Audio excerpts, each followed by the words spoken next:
ja oli välillä kaiken maailman aloilla, missä kaikki oli. Kunhan löytää sen alan, mistä oikeasti tykkää. Ja ihana on tämä nykyinen koulutusjärjestelmä, joka aukaisee ovet sinne ja tänne ja tonne, että on pohjakoulutus ja kaikkea. Ja koko ajan pitää ihmisten niin olla valmiita niin vaikka vaihtamaan alaa tai jotain, mistä tuuli missäkin. Tuossa kapitalistisessa järjestelmässä tuulee tuolta ja täältä mikään muu niin muotia. Mutta tämmöiset alat, mitä te olette valinnut, niin kuin palveluala, Ronja, sulla tuo tarjoilija, sitä kautta kaikenlainen, mitä siitäkin auki on hyvä nähdä, kun ajattelenkin. Ihana alue. Ja sitten Juho, tämä hormihomma voi että.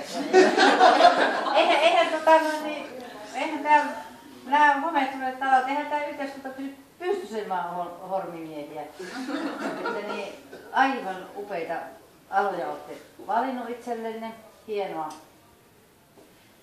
No, minä en ihan Ronjan nuoruudesta muista, mutta Juho nuoruudesta muistan sen verran, että kun oli tuo parkettiainen oli semmoinen niin sanottu juhla, kun vaihdettiin parkettia. Yhden nuoruuden kaverin parkettia keskussairaalatien, en muista numeroa, mutta se kuitenkin se Korkeatalo sinne jossakin niissä välissä. Tuo mun miehen, joka on siis Esko. Joka on, mitä sukua se on, niin mä tarkoitan, että mun mies, joka on Juhon, ottakaa kun mä laitan tätä sukulaisuuden järjestystä. Juhon, äitin, siskon. Eiku äitin, siskon. Isä, eiku joo. No Edi Rose, niin Aki liittyy tähän, tai eiku Esa liittyy. Okei, lähdetään näyttöön. Esa liittyy tähän. Nyt Esa on veli. Esa on veli. Esa. Nyt liittyy tähän Esa. Kuka on Esa? Eskon veli. Nyt ollaan kartalla sanotaan. Kaikki tuntee Esan. Ei tule kukaan Esaa, kun Esa hissuissa ja asuu veteen vielä. Mutta nyt sillä tavalla, että Flora, joka on mun joku nuoruuskaveri, ja sille piti tehdä Lassi ja Revoltti, jonka teki Esa, joka on Eskon veli, joka on mies, jonka siskon lapsi on jotenkin Juho. No niin, ykkäsi kartalle ja sitten me oltiin sitä parkettiaisjuhlaa pitämässä, Flora oli tehnyt, niin tässä oli vielä se tämmöinen kuha. Ja mulla oli se iso 10 litran kattila, missä piti keittää kuha. Iso kuha oli meillä. Todella. Harvinainen kala siihen aikaan. Nykyään sitä on niin. Siis tuo, joka oli tässä lautasella. Eikö Ja kertoo Juhon syntymästä. Nyt puhutaan vuodesta 1995. Niin se oli lähnä. Melkein 20 kerran Jumala. Oliko niin iso? Ensi vuonna tulee kahtalo. No niin, Eli mä se haiskin niin paha. Nyt hiljaa. Alright.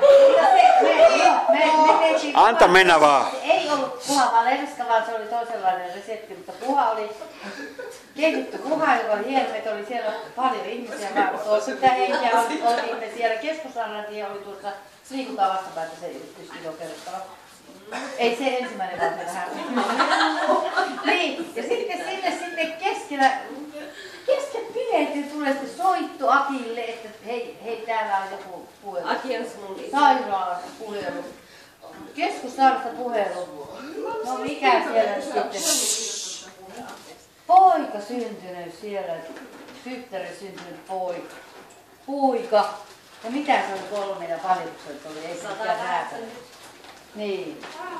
Poika, se oli hyvänen aika, että kun se oli meidän sisarusten suvun ensimmäinen lapsenlapsi.